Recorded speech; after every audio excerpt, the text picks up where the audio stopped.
Hey guys, welcome to another episode of Danny's Life and Travel, and today I'll be giving you another update on AMD. So let's get into it. So for the past week, AMD generally up. So we ended the week in positive. So we're up for the week. So you can see Monday here, it's kind of flat, pretty much, or a little down. You could say Tuesday's up, Wednesday kind of down a little. Thursday was up big, you know. I was actually afraid because when I saw Thursday, remember last week in my video I said that I'm hoping that AMD stays about 13 and a half. So at this point it was okay, it's 13 and a half. And then in pre-market, it started to go up, and even though it says here 13.70, it actually did go up to 13.86, so it's up somewhere there. I don't know why these charts kind of correct themselves. There was another one where there was a huge dip. I don't know if it was this week or last week, but anyway, it went pretty high, but now it's just corrected itself and it's not there.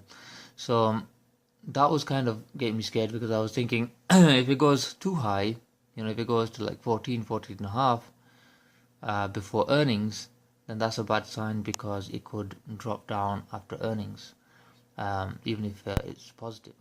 So I was worried about that. But then Friday kind of saved me because it went down. And the reason why, I'll just explain to you why I'm thinking like this, why I think there should be a dip before the earnings. And I'm just basing it on what happened last time, really. So if you take the high, so the high here is 12.07. This is the last highest point. This is in December. And then earnings is here. So if you take the price difference in percentage from 12.07 to 10.37, and you apply that same percentage price difference across here, basically from 15.20 to the price here, it should be 13.07. I did this yesterday. I don't know exactly what the percentage is, I can't remember, but it should be 13.07, right? So the closer it is to that, the better it is. The second thing that I noticed was that this green line here is the 50-day moving average. So it was hitting that twice last time, and this time we're below it, right? Could that be a good sign? Possibly. Could it be a negative? Possibly yes as well. Could go further down, then come back up. Who knows? But I'm hoping it's a good sign. It goes back up. The other thing is, because it's pretty much had a similar kind of decline like the last time, so I'm thinking there's a good chance it'll pop back up. On top of that, what else are we looking at? Yeah, we're looking at the MACD lines. So this was the MACD line under the signal line last time, and it popped. It popped up. So there's a good chance of it popping back up because it's right underneath it. This time it's already done that to some extent, but there's still a chance it could go higher because remember it is below the volume line. This line here in the middle with the volume, it's showing all the volume of the stock. It is below that, so still a chance it could pop back up, go higher. So we have that. So there's still Monday to go because everyone's saying it's going to be after hours. So it's about 10 p.m. UK time, the earnings call. So I'm thinking maybe earnings release will be on the close of the bell. So it'll be about 9 o'clock. For those of us who are living in the UK, like myself, there's no trading on Monday because it's a bank holiday and it's my birthday. So I'm hoping I have a good birthday and the stock pops. So I'm hoping that happens. What else have we got? So let's have a look at the news for a minute. We have negative news, kind of negative news, some positive news, some negative news, and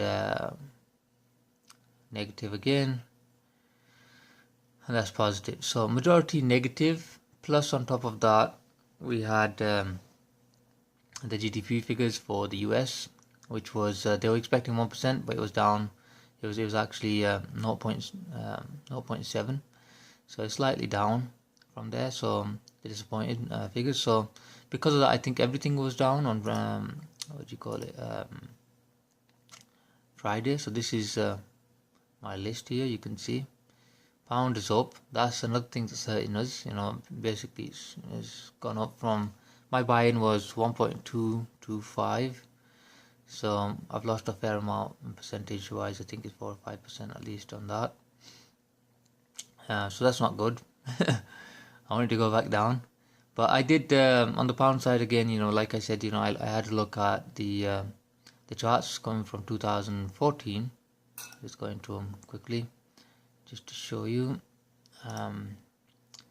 So I did this calculation. Has it gone 5-year chart? So yeah, from 2014 I looked at it, and it goes down by about 12, every time. So every year it's about 12. So if it goes down by another 12 from the, what was it, 1.45, right? So if you take off 12 from that, it's 1.35, 1.33. So that should be at June time, because this is about June time, right? And then from there onwards down, it should go downwards again by another 12 if it continues the trend. So yeah, so that makes sense. So it should go down even further by another 12, and then where are we from 12 point? So let's have a look at this. So it's 1.45, take off 12, so you got 1.33, and then take off 12 from that, that's 1.21. So finally, in another year from June, I should be at where I should be at. I should be at the point where I've covered my losses and made a little bit. But yeah, so my plan is really to, let me just go back on this. So I'm hoping that it'll pop after earnings, and I'll explain to you why earnings are positive in a minute. But my idea is, if it goes back to 15.5 or higher, I will sell out a small chunk because I need to eat. I'm kind of running low on cash. I have enough till June. That was my original thing. I gave myself enough money last year till June this year, end of June, and then I've got to make this work. So I'm in profit. We bought in at me and the people who gave me all the money.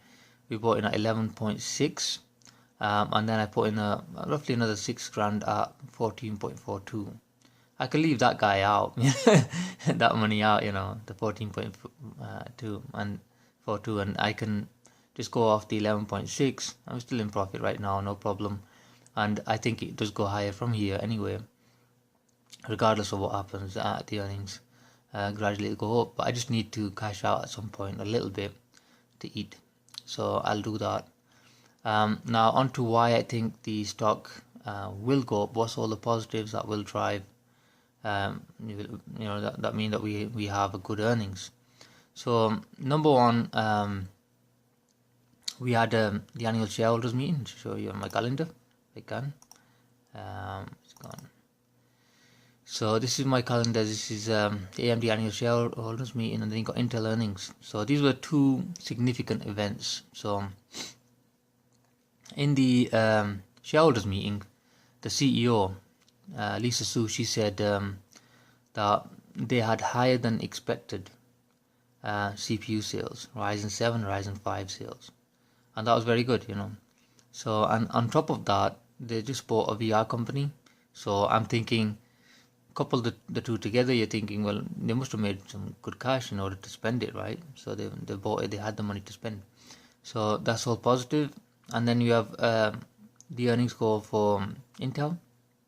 I listened into that, and in that their CEO was saying that, somebody asked, how do you see your sales, CPU sales, going forward, taking into account AMD's Ryzen launches and the competition from AMD? So this is a direct question, right? And the answer to this question was, they said, well, we don't see anything out of the ordinary. So basically, I'm trying to get it word for word right here, but what he said was, what we see a mid single digit decline in our PC business, and we don't see anything out of the ordinary that we didn't expect as a result of competition. So this is pretty much accurate, about 98% accurate to what he said, word for word, and I tried to put it in the right order as he said it. So that's what they're saying, right? So you've got, on the one hand, the CEO of AMD saying better than expected CPU sales. On the other hand, you've got the CEO of Intel saying they're gonna expect a decline. So somebody's taking their market share. Somebody is taking their market share. I think it's AMD. On top of that, they talked about Naples. They talked about Skylake. Intel talked about Skylake CPU. Now Skylake is going to be launched for servers, but we have Naples coming out, so we'll see. There'll be a huge competition between the two of them. I think Naples will win out at this point, but I have to do some more research on the Skylake CPU for servers. Tried to find some information online, couldn't find anything really, so we'll just have to wait and see until some info comes out, and then go from there. We do have Vega coming out. I think it's the end of June, so that's a positive. So moving forward, it looks positive based on those two things right there. The other thing I noticed was there's an article here, so I'll just show you the headlines. So this is Old Mutual Asset Management UK Limited buys Advanced Micro Devices. So basically, these guys, they bought AMD, and this is the average buy price. So the average buy price is 12.69, which is higher than mine. And they bought, I have nowhere near the amount of money put into the stock as these guys. And if you look at it, the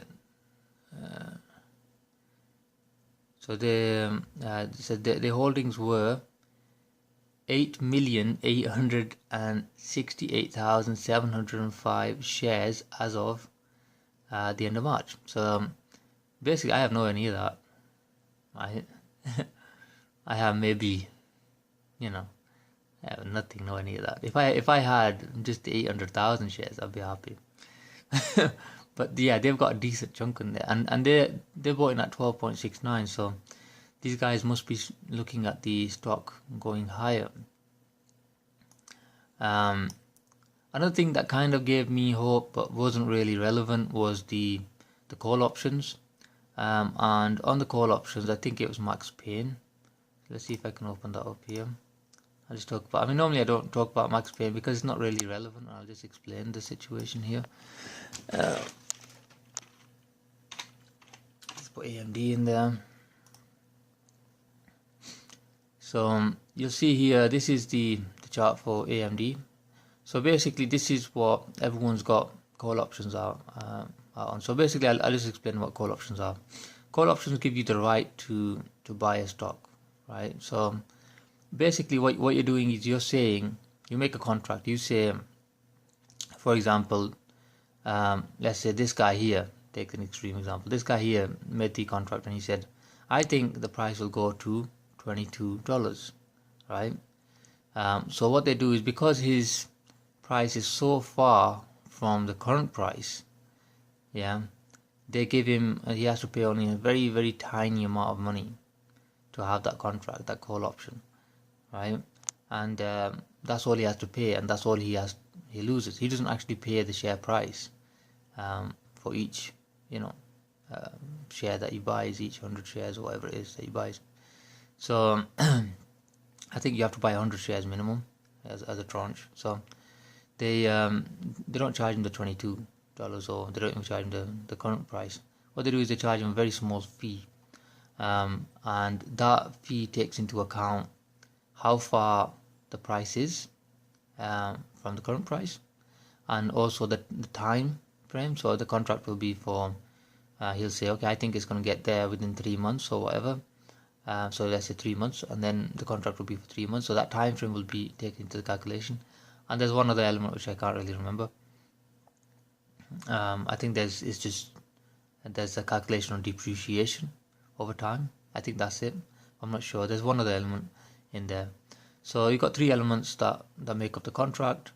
And this is why it is kind of dangerous, because on the one hand, I know what the guy will be doing. The reason why he's got the call this contract out is because although it cost him a very small amount of money here, as it gets closer to the 22, let's say it gets to 17, yeah, then that the fee he paid, right, for that contract, it will cost a lot more than that at 17. It'll cost even more at 18, even more at 19.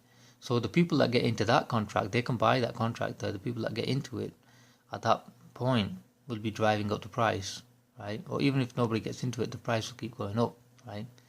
And then what will happen is, even if he sells out, if he sells his position, closes down his position at 19, says, look, I want to sell out, somebody else might buy his calls from him, but they'll pay a higher price, so he still makes a profit.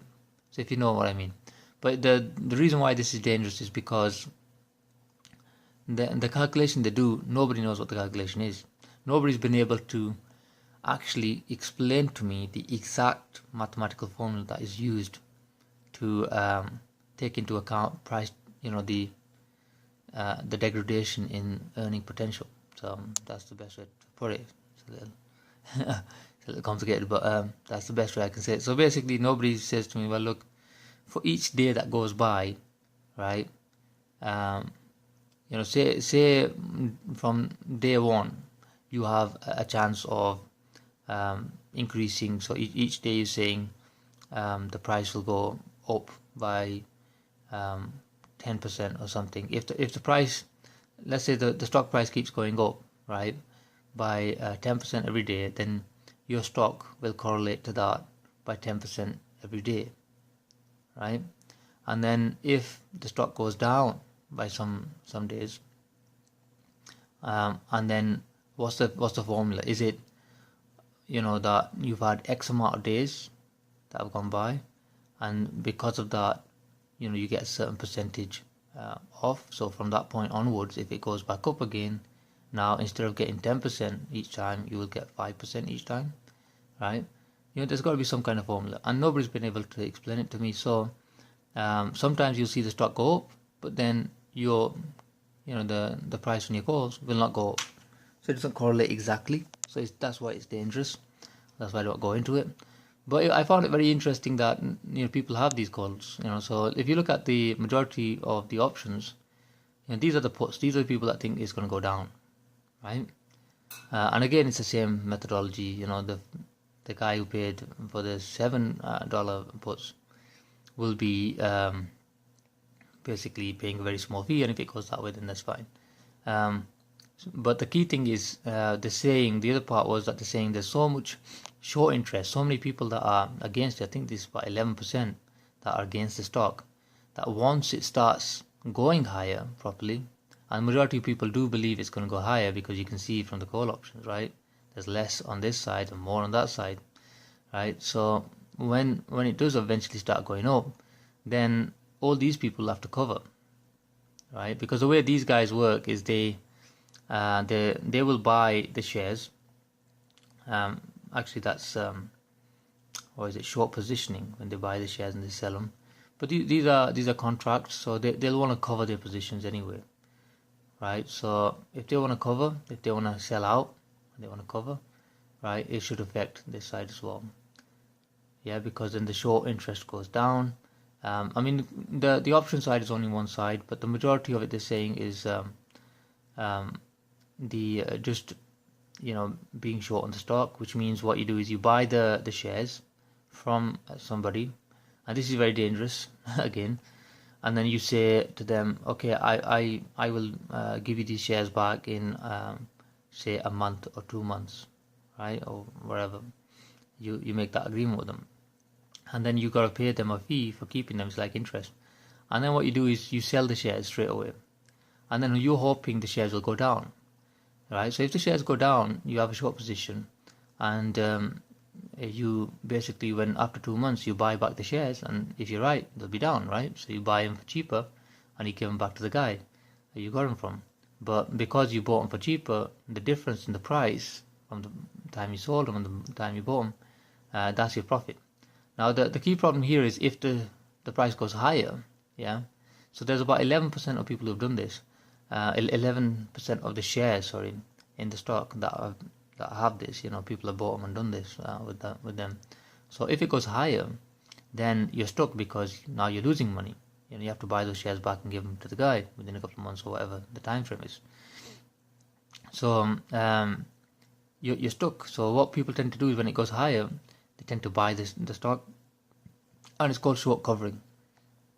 So short covering is is a good thing for us people who are long, because when people short cover, right, and they buy the shares because they're scared, oh shit, it's not going down, then it skyrockets. It goes higher, a lot higher, because of that. That's because shorts are covering, and the reason being is it's very risky for the shorts. If they don't cover, if they don't sell, right, it could go higher. It could go hugely high, and it could ruin you financially.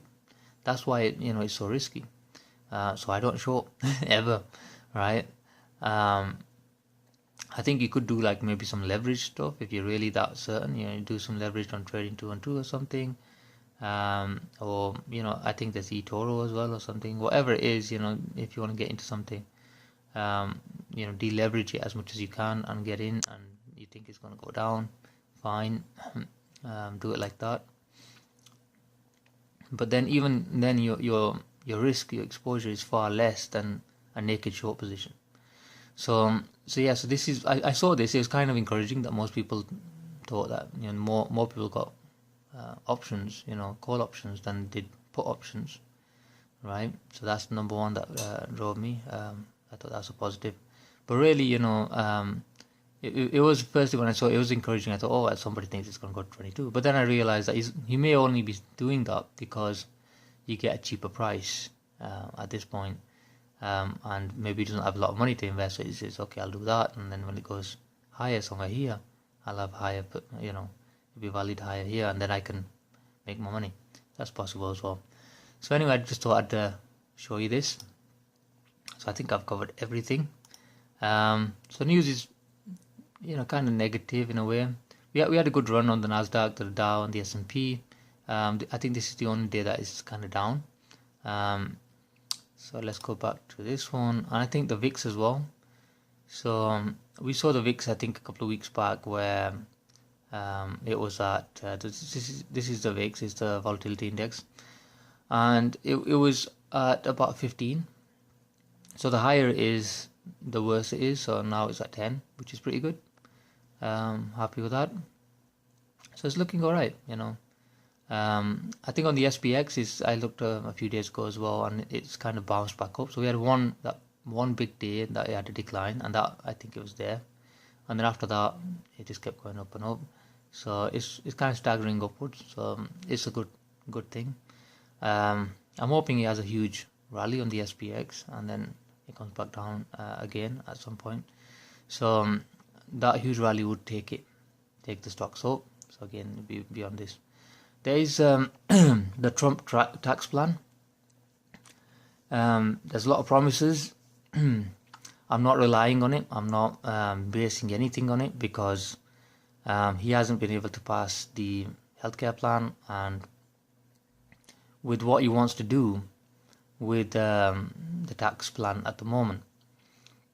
Number one, it's not a huge difference. So if you have a look at I think the corporation tax, he wants to take it from 35% down to 15%. I think the actual effective rate is about 29% anyway. So, and it's not, I mean, yes, it's half that, and it's a good thing, but the key point is, will you be able to pass it? I don't think, nobody really has the faith in him anymore that he'll be able to pass anything. So I'm not basing it on that. I'm not investing based on that. So I don't even pay any attention to him anymore on that level much, unless it's a headline. And they're doing the same with North Korea. they're pushing them, and then he's pushing South Korea as well. He's saying we're going to charge you for the missile defense system and all the rest of it. So I don't know. It's like, hate your enemies and then hate your allies as well. I thought you would, keep it good with your allies when you need them, because you need South Korea on your side if you want to tackle North Korea, at the very least. I think he's trying to leverage because he thinks South Korea needs us more than we need them because, we're backing them and they got an enemy on the doorstep, right? That is, possible, but you don't want to show everyone that this is the kind of people we are, that the moment you're down and you need us the most, we're going to screw you for all you're worth, try and take as much money out of you as we can. It shouldn't be like that. What it should be is, you help them when they need the help, and then times are good, you say, hey, we helped you when times are good. Now we want you to pay. If you don't pay, we'll stop backing you. And the next time you have a crisis, we won't be there for you. Then that's more reasonable, People can adjust to that and people can accept that more than, well, he did it to that country when they were down, he screwed them. Maybe if we're down, he'll screw us as well. So it's not a good thing.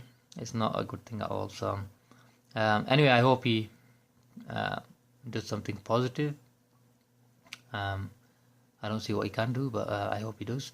And things pick up. As for us, I think Monday, I hope, maybe the stock will go down a little bit more. If it goes sideways, it's good. If it goes down, it's good. If it goes up, as long as it goes to about 13.5, I'm alright with that. But really, I just want it to be in this zone for now. And then hopefully after hours, that's where I want it to pop. I want it to go sky high, just like it did here to there. That's the all-time high pretty much. What was it? 7, so they did that in a day. So I'm hoping it'll go to 15.5 in that day, and then I can just 15.2 or 15.5, and then I can sell a chunk and I'm done. Yep. I mean, it'd be nice if it went even higher, but who knows about those things. I mean, I saw the difference. The difference wasn't huge. If it went to 20, there's about £3,000 difference to me in terms of profit. So I'll take the 15.5, take the chunk out and have some security in eating and living, and let it ride, for the rest of the year. So that's what I'm doing. As for everything else, we've got earnings for, what else have we got? We've got earnings for NVIDIA coming up. So I've got it on my calendar here. We've got earnings there, and then we've got FOMC meeting on the 2nd, the 3rd. And I think they report on the Thursday, I'm not sure. Or is it the Wednesday? But anyway, they'll tell everyone what they decided on basically what they're going to be doing with the interest rates and so on for the American, is it financial open market? Maybe the UK, I think. But I forget which one that is now. But anyway, I think the Monetary Policy Committee is the UK one. Yeah, so it'll be the US one, I think. And then you got the you got Tesla and Facebook earnings coming up on the 3rd. What do I expect for Tesla and Facebook? Facebook, again, they have the virtual reality thing. There'll be an update on that, I think, how far they've got with it and where it's going in the future. And then you've got the Tesla situation where they've been spending a lot of money. I think the guy's going to run out of cash again, because he had a chunk of cash enough to develop the Model 3 and get it into production and get the production side set up and going. But somehow, magically, he managed to make a semi-truck as well. So because of that, I'm thinking maybe he'll run out of cash. To be honest, I've kind of given up on positive earnings for Tesla, because there's always some negative aspect to it. There's so many negatives, so many letdowns.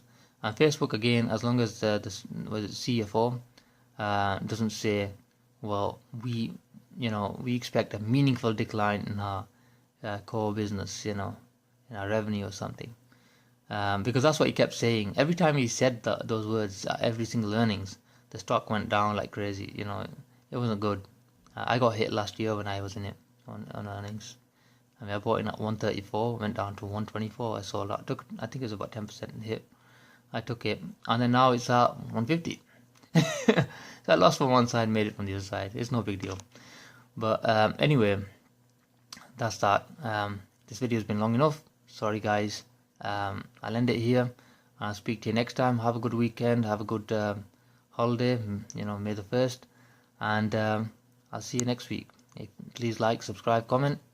Let me know what you think, where you think the stock's gonna go, and if you have any questions, please ask me in the comment section below. Thanks again. See you later. Bye bye.